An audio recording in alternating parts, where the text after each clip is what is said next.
Hi everyone, fluid mechanics. In this example, we have like a nozzle which holds a plate of mass 1.5 kg up to an elevation of h. So the dimensions, the diameter of the nozzle and the velocity of the water exiting from the nozzle is provided to be 10 meters and the diameter is 20 millimeters. And then it just moves up to a point that the mass of the plate is cancel out the force of the water. So that's the stopping point, and we want to calculate the height of our uprising from the exiting point of the nozzle to here, up to here. So we are calculating for H.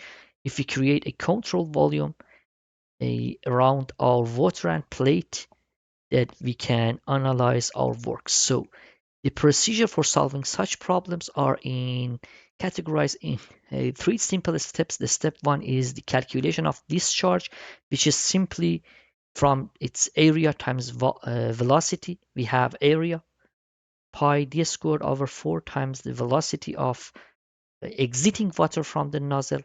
Step two is momentum equation, and that says summation of forces is equal to rho q delta v. And if you keep a closer look to our control volume, you can easily see, let's assume water with the velocity of v1 enters through our control volume. And then because there is no, at the stopping point, there is no velocity. So v2 reaches to 0 and water only moves in the horizontal direction because we are interested in uprising in vertical direction.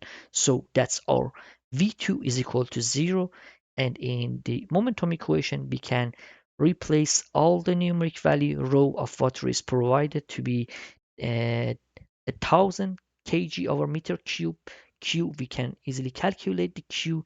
And then the only unknown in momentum equation is v1. Now we have Q in step 1, v1 entering velocity to control volume at step 2, and finally in last step, based off motion equation or physics, we can easily say, if you want to know what is the height of a moving object, we can say v squared minus v1 squared is equal to 2g times the h, which is our objective. Solution is complete.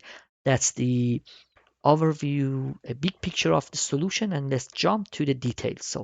So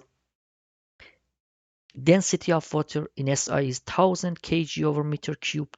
A G is 9.81 meter per square seconds. And jotting down the momentum equation, summation of forces is equal to rho q delta v, but we are using this equation in a vertical direction. So mass times G is equal to a force, so mg, and because that's a downward push to our system, the mass wants to prevent the water to push it up, so that's a negative mg, and that's equal to 10 cubed times q times v2 is equal to 0 because that's the stagnation point. V2 is equal to 0, and the only horizontal velocity which we are not interested in summation in vertical direction.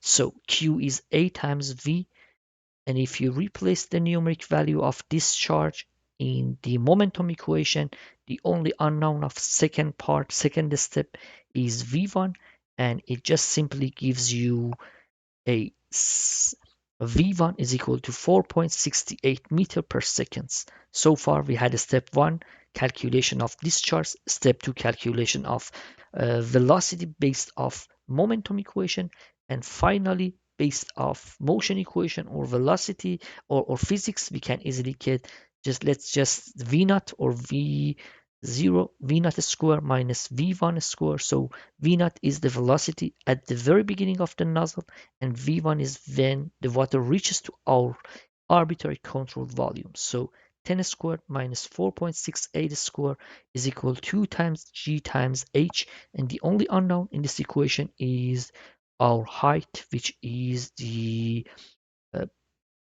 solution or what we are looking for in our problem statement. So it just gives us h is equal to almost a 4 meters above the beginning of the nozzle. The interesting part of our problem, it just says if we have like a nozzle with almost 20 millimeters or just 2 centimeters in diameter with a initial velocity of 10 meter per second. It can hold a plate with a mass of 1.5 kg up to almost 4 meters above. The other interesting part was if you just consider V naught here, as soon as it reaches like by 4 meters upward travel, V1 is equal to almost 4.68, which is almost a 5 meter per second, and that's half of the initial velocity. Thank you. Please share your uh, valuable comments and also recommendation in order to improve this um, problem and solution. Thank you. We'll solve more problems in fluid mechanics.